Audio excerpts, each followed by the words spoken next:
స్కాంద పురాణాంతర్గత శ్రీ వెంకటాచల మహాత్మ్యము.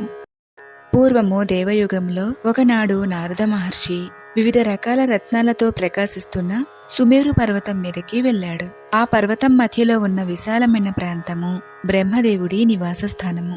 అక్కడికి వెళ్లిన నారద మహర్షి దానికి ఉత్తర దిశలో పెద్ద రావి చెట్టును చూశాడు. ఆ రావి చెట్టు 1000 యోజనాల పొడవుతో 2000 యోజనాల విస్తీర్ణముతో వ్యాపించి ఉన్నదట. ఆ దివ్యవృక్షము మొదట్లో నవరత్నాలతో నిర్మించిన ఒక అందమైన మండపము ఉన్నది. పద్మరాగ మణులతో చేసిన వేల కొద్దీ స్తంభాలు ఆ మండపంలో కొలువుదీరాయి. దాని ముఖద్వారము పద్మరాగ మణులతో అలంకరింపబడి ఉన్నది. ఆ ద్వారం నుంచి లోపలికి ప్రవేశించిన నారద మహర్షి అక్కడొక ముత్యాల మండపాన్ని చూశాడట. ఆ మండపంలో వైఢూర్యాలతో చేసిన ఎత్తైన వేదిక ఉన్నది. నారద మహర్షి ఆ వేదిక మీదకి ఎక్కాడు. ఎదురుగా గొప్ప కాంతితో మెరిసిపోయే బంగారు సింహాసనము నారద మహర్షికి కనిపించింది.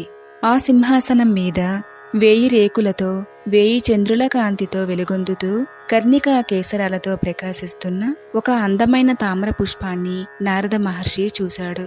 ఆ తామర పువ్వు మధ్యలో చిద్విలాసంగా యజ్ఞవరాహమూర్తి ఆసీనుడై నారద మహర్షికి దర్శనమిచ్చాడు.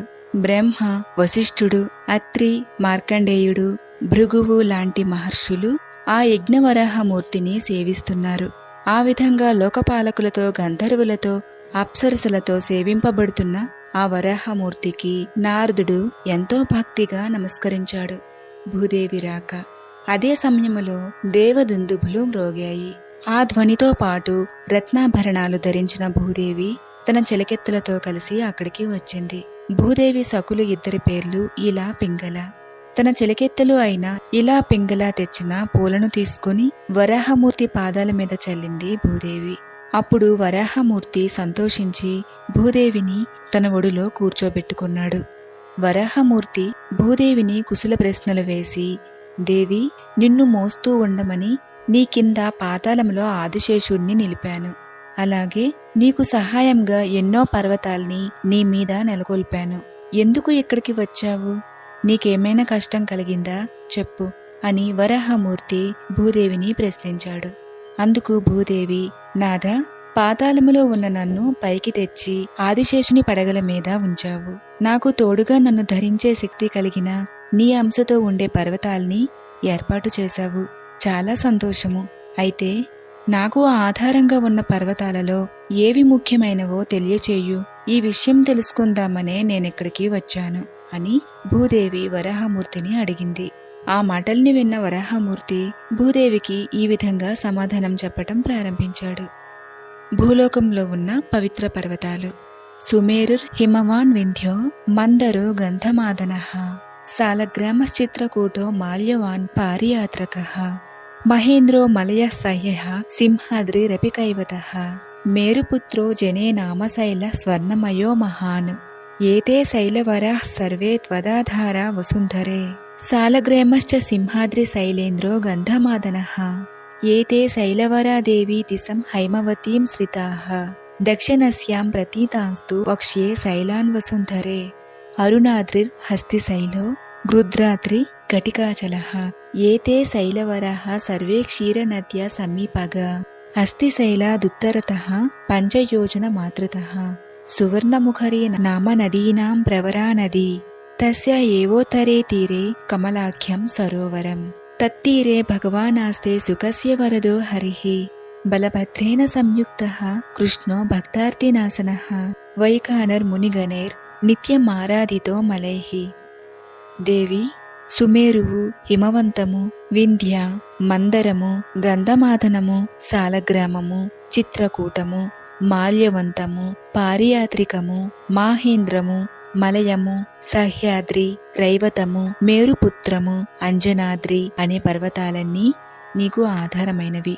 వీటిలో గొప్పవేమిటంటే ఉత్తర దిశలో ఉన్న పర్వతాలలో సాలగ్రామ పర్వతము, సింహాద్రి, గంధమాదనము ముఖ్యమైనవి. దక్షిణ దిశలో ఉన్న పర్వతాలలో అరుణాద్రి, గజపర్వతము, గృద్రాద్రి, ఘటికాచలము అనే పర్వతాలు చాలా గొప్పవి. ఈ పర్వతాలన్నీ పాల సముద్రానికి దగ్గరలో ఉన్నాయి. గజపర్వతానికి ఉత్తర దిశలో 5 యోజనాల దూరంలో సువర్ణముఖరి అనే నది ఉన్నది. ఆ నదికి ఉత్తరంగా కమల అనే పేరుతో ఒక సరోవరము ఉన్నది. ఆ సరోవర తీరంలో పూర్వము సుఖ మహర్షికి వరప్రదానం చేసిన శ్రీహరి కొలువై ఉన్నాడు. శ్రీహరి నిత్యము వైఖానస మునిగణాల చేత ఆరాధించబడుతూ ఉంటాడు. వెంకటాచలము కమల సరోవరానికి ఉత్తరంగా ఉన్న అరణ్యంలో 2.5 యోజనాల దూరంలో హరిచందన వృక్షాలు దట్టంగా ఉన్న ప్రదేశంలో వాసుదేవుడి నివాస స్థానము అయిన వెంకటాచలము నెలకొన్నది. 7 యోజనాల విస్తీర్ణము కలిగి ఉన్న ఆ పర్వతము బంగారముతో నిండి రత్నాల సానువులతో చాలా ఉన్నతంగా కనిపిస్తోంది. ఇంద్రాది దేవతలు, వశిష్ఠాది మునీశ్వరులు, సిద్ధులు, సాధ్యులు, మరుత్తులు, దానవులు, గరుడులు, కిన్నెరలు, రాక్షసులు, రంభాది అప్సరసులు అక్కడ తపస్సు చేస్తూ ఉంటారు. దేవి, వీళ్ళంతా తపస్సు చేసే ఆ వెంకటాచలం మీద ఎన్నో దివ్యమైన సరోవరాలు, తీర్థాలు ఉన్నాయి. వెంకటాచలం మీదున్న తీర్థాలు. దేవి, వెంకటాచలం మీద నెలకొన్న దివ్య తీర్థాలలో 7 ముఖ్యమైనవి. చక్రతీర్థం దైవతీర్థం, వియత్ గంగా తథేవచ, కుమారధారికా తీర్థం పాపనాశనమేవచ, పాండవం నామ తీర్థం చ స్వామి పుష్కరిణీ తథా సప్తేతాని వరాన్యహం నారాయణగిరే ముఖే. చక్రతీర్థము, దైవతీర్థము, వియద్గంగా తీర్థము, కుమారధారికా తీర్థము, పాపనాశన తీర్థము, పాండవ తీర్థము, స్వామి పుష్కరిణి అనేవి 7 పవిత్రమైన తీర్థాలు. ఈ 7 దివ్య తీర్థాలు నారాయణగిరి మీద ఉన్నాయి. వీటి అన్నిటిలోకి శ్రేష్టమైనది స్వామి పుష్కరిణి. భూదేవి, ఆ స్వామి పుష్కరిణికి ఉత్తర తీరములో నీవు నేను నివసిస్తున్నాము. దక్షిణ తీరంలో జగత్పతి అయిన శ్రీనివాసుడు అర్చామూర్తిగా కొలువై ఉన్నాడు. స్వామి పుష్కరిణి గంగాది సకల తీర్థాలతో సమానమైనది. ముల్లోకాల్లో ఏ ఏ సరస్సులున్నాయో అవన్నీ ఈ సరోవరంలో కూడా ఉన్నాయి. సకల దేవతలు ఈ పుష్కరిణిలో స్నానం చేస్తుంటారు. ఈ పుష్కరిణిలో స్నానం చేసిన వారికి సకల పాపాలు నశిస్తాయి. వెంకటాచల మహాత్మ్యము. భూదేవి, వెంకటాద్రి ఎంతో గొప్పది. ఎందుకంటే సాక్షాత్తు ఆ శ్రీనివాసుడు స్వయముగా కొలువుతీరి ఉన్న దివ్య పర్వతము ఈ వెంకటాచలము.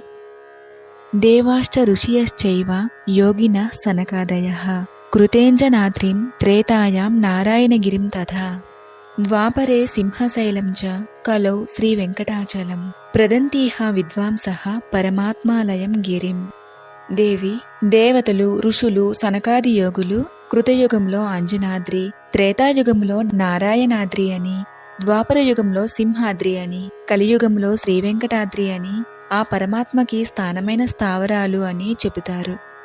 యోజనాం సహస్రాంతే ద్వీపాంతర గతోపివా యోనమోద్భూదరేంద్రం తద్దిశముద్దిశ్య భక్తితః సర్వపాప వినిర్ముక్తో విష్ణులోకం సగచ్చతి. దేవి, సాక్షాత్తు శ్రీనివాసుడు కొలువుదీరి ఉన్న వెంకటాద్రికి యోజనాల దూరంలో ఉన్నప్పటికీ, మరో ద్వీపానికి వెళ్ళినప్పటికీ ఒక్కసారి వెంకటాద్రి ఉన్న దిక్కుకు తిరిగి భక్తితో నమస్కరిస్తే చాలు, ఆ మానవుడు సకల పాపాల నుంచి విముక్తుడవుతాడు. చివరికి ఆ మానవునికి విష్ణులోక ప్రాప్తి కలుగుతుంది.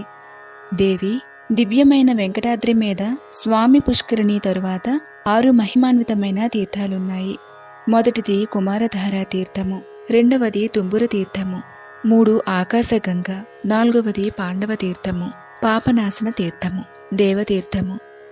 కుమారధారా తీర్థము ఇది సకల పాపాల్ని పోగొట్టే తీర్థము. సూర్యుడు కుంభలగ్నంలో ఉండే కుంభమాసంలో పుణ్యతిథి అయిన పౌర్ణమి నాడు ఈ తీర్థానికి అత్యంత పవిత్రమైన తిథి. పార్వతీదేవి పుత్రుడైన కుమారస్వామి నిత్యము శ్రీనివాసుడిని అర్చిస్తూ ఈ తీర్థము దగ్గరే నివసిస్తూ ఉంటాడు. ఈ కుమారధారా తీర్థంలో మధ్యాహ్నం పూట స్నానం చేసినట్లయితే గంగాది సకల తీర్థాలలో నియమంగా 12 సంవత్సరాల పాటు స్నానం చేస్తే ఎంతటి ఫలితం లభించునో అంతటి ఫలితాన్ని పొందుతారు. అదేవిధంగా ఆ తీర్థానికి సమీపంలో అన్నదానం చేసిన వాడికి కూడా అంతటి పుణ్యఫలమే లభిస్తుంది. రెండవది తుంబుర తీర్థము. సూర్యుడు మీనరాశిలో ఉన్నప్పుడు, పౌర్ణమి నాడు చంద్రుడు ఉత్తర ఫల్గుని నక్షత్రంతో కూడి ఉన్నప్పుడు 4వ జాము తుంబుర తీర్థంలో స్నానం చేయటానికి అత్యంత పవిత్రమైన సమయము. ఆ సమయంలో గనుక తుంబుర తీర్థంలో స్నానం చేసినట్లయితే వాళ్ళకి పునర్జన్మ ఉండదు. 3 ఆకాశగంగ, అదే వియద్గంగా తీర్థము. సూర్యుడు మేషరాశిలో ఉన్నప్పుడు, చంద్రుడు చిత్తా నక్షత్రము ఉన్న రోజు పౌర్ణమి నాటి తెల్లవారుజామున ఆకాశగంగలో స్నానం చేసిన వాడికి ముక్తి లభిస్తుంది. 4వది పాండవ తీర్థము. సూర్యుడు వృషభ రాశిలో ఉండగా అదే సమయంలో చంద్రుడు విశాఖ నక్షత్రంతో కూడి ఉన్నప్పుడు ద్వాదశి ఆదివారం నాడు శుక్లపక్షము లేక కృష్ణపక్షంలో గాని, కుజుడితో చంద్రుడు కలిసినప్పుడు లేదా ద్వాదశి ఆదివారం నాడు గాని, చంద్రుడు పుష్యమి నక్షత్రంలో ఉన్నప్పుడు గాని, హస్త నక్షత్రంలో ఉన్న రోజు గాని పాండవ తీర్థంలో స్నానం చేయటానికి తగిన సమయము. ఈ సమయంలో స్నానం చేసిన వాళ్ళు ఇహలోకంలో దుఃఖాన్ని పొందరు. పాపనాశన తీర్థము. శుక్ల లేక కృష్ణపక్షంలో సప్తమి ఆదివారం రోజున చంద్రుడు పుష్యమి నక్షత్రంలో గాని, హస్త నక్షత్రంలో గాని కలిసి ఉన్నప్పుడు పాపనాశ తీర్థంలో నియమంగా స్నానం చేసిన వాళ్ళకి కోటి జన్మల్లో చేసిన పాపము నశిస్తుంది. దేవతీర్థము. అనంతగిరి మీద వరాహస్వామి స్థానానికి వాయువ్య దిశలో ఒక కొండ గుహ ఉంటుంది. ఆ గుహలో దేవతీర్థము అనే అందమైన సరస్సు ఉంది. గురువు పుష్యమి నక్షత్రంలో, చంద్రుడు శ్రవణ నక్షత్రంలో వ్యతిపాతాన్ని పొందినప్పుడు ఆ సరోవరంలో స్నానం చేసిన వాళ్ళకి తెలిసి తెలియక చేసిన పాపాలన్నీ నశిస్తాయి. పుణ్యము పెరిగి దీర్ఘాయువు కలుగుతుంది. ఈ తీర్థంలో స్నానం చేసిన మానవుడు శరీర పతనానంతరము ఉన్నతమైన చంద్రలోకానికి చేరుకుంటాడు. ఈ సరోవర ప్రాంతంలో అన్నదానం చేసిన వాడికి అక్షయమైన పుణ్యఫలాలు లభిస్తాయి. ఈ విధంగా యజ్ఞవరాహమూర్తి భూదేవి అడిగిన ప్రశ్నలకు సమాధానంగా చెప్పగా ఆ సమాధానాల్ని విని ఎంతో ఆనందించి భూదేవి యజ్ఞవరాహస్వామిని ఈ విధంగా స్తుతించింది. భూదేవి చేసిన వరాహస్తుతి. నమస్తే దేవదేవేశ వరాహవదనాచ్యుత క్షీరసాగర సంకాస వజ్రశృంగ మహాభుజ ఉద్ధృతాస్మి త్వయా దేవ కల్పాదౌ సాగరాంభసః సహస్రబాహునా విష్ణో ధారయాసి జగంత్యహం అనేక దివ్యాభరణ యజ్ఞసూత్ర విరాజిత అరుణారుణాంబరధర దివ్యరత్న విభూషిత ఉద్యద్భాను ప్రతీకాస పాద పద్మ నమో నమః బాలచంద్రాబద్ధం శ్రాగ్ర మహాబల పరాక్రమ దివ్య చందన లిప్తాంగ తప్త కాంచన కుండల ఇంద్రనీలమణి ద్యోతి వేమాంగద విభూషిత వజ్రతం శ్రాగ్ర నిర్భిన్న హిరణ్యాక్ష మహాబల పుండరీకాభిరామాక్ష సామస్వన మనోహర శృతి సీమంత భూషాత్మన్ సర్వాత్మంశ్చారు విక్రమ చతురానన శంభుభ్యాం వందితాయతలోచన సర్వ విద్యామయాకార శబ్దాతీత నమో నమః ఆనంద విగ్రహానంత కాలకాల నమో నమః. ఈ విధంగా వరాహమూర్తిని భూదేవి స్తుతించి వరాహమూర్తి పాదాలకు నమస్కరించింది. తరువాత వరాహమూర్తి భూదేవిని తీసుకుని నారదాది మునీంద్రులు స్తుతిస్తుండగా గరుడవాహనం పైకెక్కి వెంకటాచలానికి వెళ్ళాడు. వెంకటాచలంలో స్వామి పుష్కరునికి పశ్చిమ భాగంలో కొలువయ్యాడు. ఆనాటి నుంచి వరాహస్వామి బ్రహ్మతో సమానులైన వైఖానసుల చేత నిత్యము పూజించబడుతున్నాడు. వరాహస్వామి మంత్రోపాసన. పూర్వము ఒకనాడు భూదేవి వరాహస్వామిని దర్శించి వరాహస్వామితో, నాథ, ఏ మంత్రాన్ని ఉపాసించినట్లయితే నీ అనుగ్రహము కలుగుతుంది, జపించిన వారి కోరికలన్నీ తీర్చేది, నియమంగా పఠించిన వారికి నీ దివ్యానుగ్రహాన్ని కలిగించేది అయిన మంత్రాన్ని లోకహితము కోసము చెప్పండి స్వామి అని భూదేవి వరాహస్వామిని ప్రార్థించింది. భూదేవి కోరిక విని వరాహస్వామి చిరునవ్వుతో తన దివ్య మంత్రాన్ని ఈ విధంగా తెలియజేశాడు. దేవి అతి రహస్యమైనది, సకల సంపదల్ని విద్యని వెంటనే ప్రసాదించేది, భూలాభాన్ని పుత్రలాభాన్ని కలిగించేది, ఇతరులకు బహిరంగంగా చెప్పకూడనిది అయిన ఈ మంత్రాన్ని చెబుతాను విను. దీన్ని, ఈ మంత్రం పైన శ్రద్ధ కలిగిన వారికి తప్పకుండా చెప్పాలి. అస్య శ్రీవరాహ మహామంత్రస్య సంకర్షణ ఋషిః పంక్తి ఛందః శ్రీయజ్ఞవరాహ దేవతా శ్రీబీజం శ్రీవరాహ స్వామి అనుగ్రహ సిద్ధ్యర్థం జపే వినియోగః. ధ్యానం.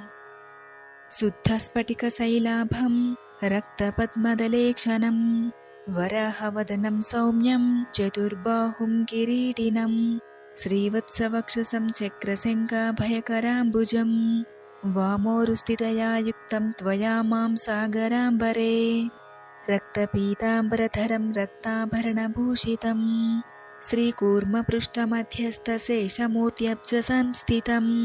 ఇది ధ్యాన శ్లోకము. మంత్రం ఓం నమః శ్రీవరాహాయ ధరణ్యుద్ధరణాయ చ అనగా భూమిని ఉద్ధరించిన శ్రీ వరాహస్వామికి నమస్కారము అని ఈ మంత్రం అర్థము. ఈ మంత్రాన్ని గురువు ద్వారా ఉపదేశం పొంది 4 లక్షల సార్లు జపించాలి. తరువాత తేనె, నెయ్యి, పాయసములతో కలిపి దశాంశ హోమాన్ని చేయాలి.